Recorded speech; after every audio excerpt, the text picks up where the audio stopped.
Nous sommes constamment en contradiction avec les pensées de notre Seigneur. Nous sommes constamment en contradiction avec son esprit et ses voies. Pourquoi?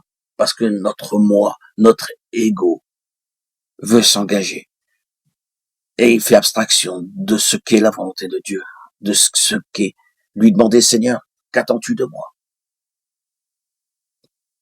Sommes-nous obéissants à la parole, à ce qui est écrit mot pour mot, fais pas ceci, fais pas cela, et nous entrons dans le légalisme, ou sommes-nous obéissants au Seigneur par nos prières, notre humilité et notre attente d'une réponse? Dieu demande à nous parler. Sommes-nous à son écoute?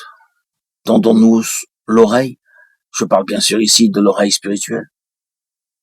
Sommes-nous à l'affût, en attente constante, permanente, à l'écoute de ce que le Seigneur attend de nous? Efforçons-nous par nos efforts de volonté à triompher de ce monde, à vivre dans ce monde, à vivre en communion avec notre moi, à être centré sur nous-mêmes et oublier le Seigneur. Et en paraphrasant la Bible et en cherchant des versets qui nous conviennent, à faire notre bon petit chemin de route avec tout ce qui nous conforte, ce que j'appellerais l'évangile bonbon, tout ce qui ne nous embête pas et n'effleure pas notre amour propre. Sommes-nous dans cette vision-là, dans ce dessein-là, dans cet objectif de vivre une vie tranquille, en recevant la bénédiction de Dieu, en faisant les œuvres de bien, en confortant notre moi par nos bonnes actions? Est-ce là la volonté de Dieu? Est-ce que le Seigneur nous enseigne à marcher comme cela? Oui, c'est un fait.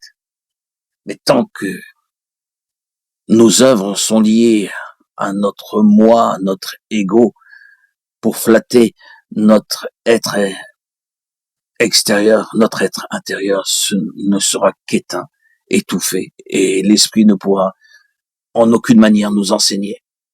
Le Seigneur désire pour nous, pour notre bien, à nous dépouiller du moi, à nous dépouiller de nous-mêmes.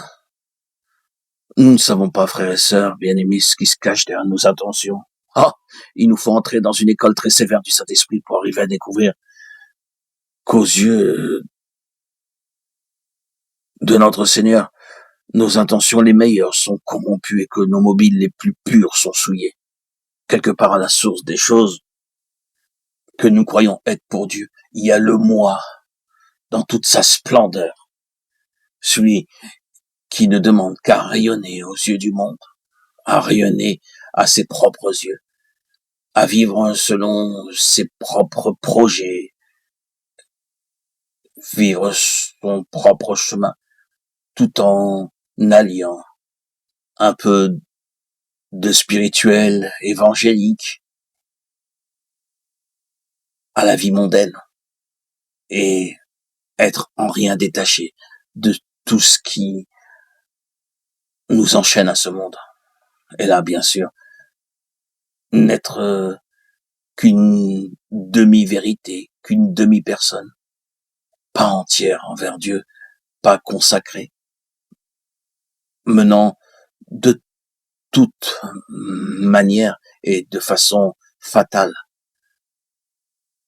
vers l'échec. Il n'y aura aucune réalisation si l'enfant de Dieu ne cherche pas à être entier dans sa démarche avec Christ.